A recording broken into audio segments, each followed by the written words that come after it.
Hi friends, good evening. Welcome to Shaheen Harshan channel. Today వచ్చేసి ఈరోజు నేను రవ్వ కేసరి ప్రిపేర్ చేస్తున్నాను ఫ్రెండ్స్. చూడండి ఫ్రెండ్స్, వీడియో మొత్తం స్కిప్ చేయకుండా ఫస్ట్ నుంచి ఎండింగ్ వరకు అయితే చూడండి. ఎలా ఉందో కామెంట్ సెక్షన్లో కామెంట్ చేయండి. ఓకే ఫ్రెండ్స్, మొత్తం ఇప్పుడు ప్రిపేర్ చేస్తున్నాను చూడండి ఫ్రెండ్స్. ఓకే, ముందుగా స్టవ్ వెలిగించి బాండి పెట్టుకున్నాను. ఇప్పుడు రవ్వ కేసరికి నెయ్యి వేస్తున్నాను అనమాట. ఒక కప్పు నెయ్యి వేసుకుంటున్నాను. ఫస్ట్ అయితే ఒక కప్పు నెయ్యి యాడ్ చేస్తున్నాను. నెయ్యి హీట్ అయిన తర్వాత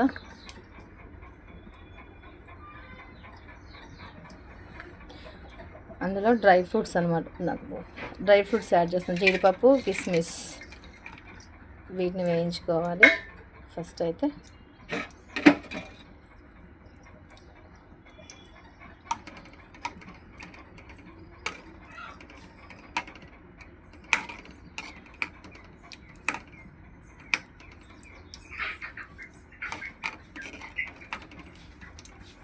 ఓకే, జీడిపప్పు కిస్మిస్ వేగుతున్నప్పుడే రవ్వ యాడ్ చేసుకుందాం. రవ్వ కూడా వేయించుకుందాం.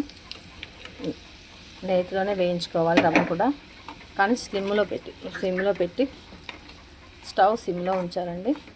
సిమ్లో ఉంచి వేయించుకోవాలన్నమాట. గోల్డెన్ బ్రౌన్ కలర్కి వచ్చే వరకు సిమ్లోనే ఉంచుకోవాలి. సిమ్లో ఉంచి రవ్వ కూడా వేగే వరకు ఫ్రై చేసుకుందాం.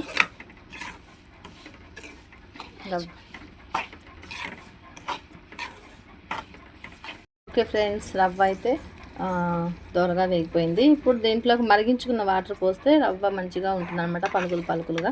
చల్లనీళ్ళు పోస్తే ముద్దలా అవుతుంది. మరిగించుకున్న వాటర్ యాడ్ చేసుకోవాలి.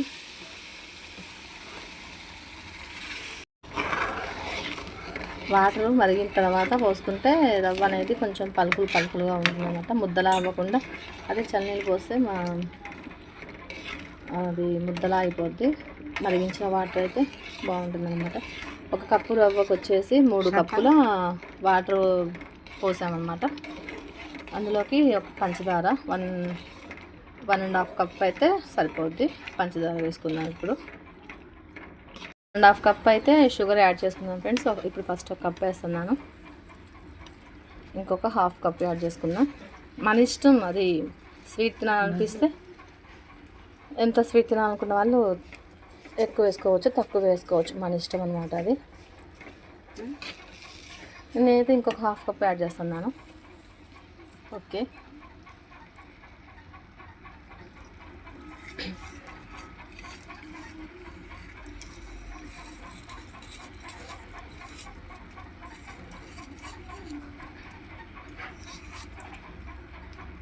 ఫ్రెండ్స్ ఇలా దగ్గరకు వచ్చింది అనమాట. షుగర్ యాడ్ చేసిన తర్వాత మొత్తం మిక్స్ చేసిన తర్వాత ఇలా దగ్గరకు వస్తుంది చూడండి. నేనైతే కలర్ వేసుకుంటే బాగుంటుంది. ఫుడ్ కలర్ యూజ్ చేయను ఫ్రెండ్స్. నేనైతే కొంచెం ఇంట్లోనే మన పసుపు ఉంటుంది కదా, చిటికెడు పసుపులో మిల్క్ యాడ్ చేసి కలిపి ఇందులో యాడ్ చేసుకుంటా కలర్ కోసం. అయితే ఫుడ్ కలర్స్ నాకు ఇష్టం ఉండదు యూజ్ చేయటం. దీంట్లో నేను చిటికెడు పసుపు వేసుకొని దాంట్లో కొంచెం మిల్క్ యాడ్ చేసుకున్నాను అనమాట. మిల్క్ యాడ్ చేసుకుని దాంట్లో కలర్ కోసం యూజ్ చేస్తానండి, ఫుడ్ కలర్ వాడకుండా. ఇలా కూడా వేసుకోవచ్చు, మన ఇష్టం. ఎందుకు ఫుడ్ కలర్ మళ్ళీ మనకు కావాల్సింది కలర్ మెయిన్ కదా. ఇప్పుడు కొంచెం ఇలాచీ పొడి యాడ్ చేసుకుందాం. దీంట్లో స్మెల్ కోసం ఇలాచీ పౌడర్ వేస్తున్నాం ఫ్లేవర్కి. ఓకే ఫ్రెండ్స్, రవ్వ కేసరి అయితే ప్రిపేర్ అయిపోయింది, మొత్తం అయిపోయింది, రెడీ అయిపోయింది. నచ్చితే ఒక లైక్ చేయండి, షేర్ చేయండి, కామెంట్ చేయండి. Thank you.